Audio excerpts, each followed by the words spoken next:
பாடகி எஸ் ஜானகி நடிகர் சிம்புவுக்காக தன்னோட குரலை மாற்றி பாடிய பாடல் ஒன்று கிளாசிக் ஹிட் பாடலா அமைஞ்சிருக்கு. அது எந்த பாடல் அப்படின்றத இந்த தொகுப்புல பார்க்கலாம். பாடகி எஸ் ஜானகி தமிழ் சினிமால தனக்குன்னு ஒரு தனி இடத்தை பிடித்ததற்கு அவங்களோட அபாரமான பல குரல் திறமை முக்கிய காரணமா அமைஞ்சது. வயது, பாலினம், கதாபாத்திரத்தின் மனநிலை என எதுவாக இருந்தாலும் அதற்கு ஏற்றவாறு குரலை முழுமையாக மாற்றி பாடுவதில் அவங்க கில்லாடி.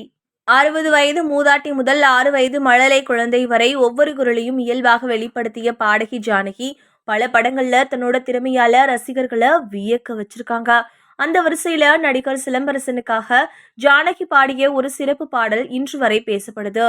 இயக்குனரும் நடிகருமான டி ராஜேந்தர் தனது மகன் சிலம்பரசனை சிறு வயதிலிருந்தே திரையுலகில் அறிமுகப்படுத்தி நடிக்க வச்சுட்டு வந்தாரு. 1989ஆம் ஆண்டு வெளியான சம்சார சங்கீதம் திரைப்படத்துல தந்தை மகன் இருவரும் இணைந்து நடிச்சாங்க. இந்த படத்துக்கு இசையமைத்ததும் டி ராஜேந்தரே.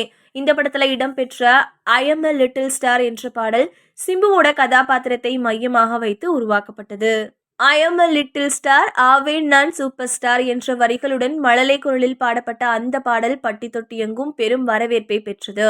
ஆச்சரியமான விஷயம் என்னவென்றால் அந்த பாடலை பாடியது எந்த குழந்தையும் அல்ல, தனது குரலை மழலையாக ஆண் குரலாக மாற்றி பாடியவர் எஸ் ஜானகிதான். இந்த பாடல் சிம்புவோட ஆரம்ப கால அடையாளமாகவும் மாறியது. அதே மாதிரி குழந்தை நட்சத்திரமாக நடித்த ஷாலினிக்காகவும் பல படங்கள்ல ஜானகி மழலை குரலில் பாடி ரசிகர்களோட பாராட்டை பெற்றுள்ளார். இதற்கு முன்பே 1981ஆம் ஆண்டு பாக்யராஜ் நடித்த மௌன கீதங்கள் திரைப்படத்தில் இடம்பெற்ற டாடி டாடி ஓமை டாடி பாடலும் சிறுவன் குரலில் பாடப்பட்டு சூப்பர் ஹிட் ஆனது.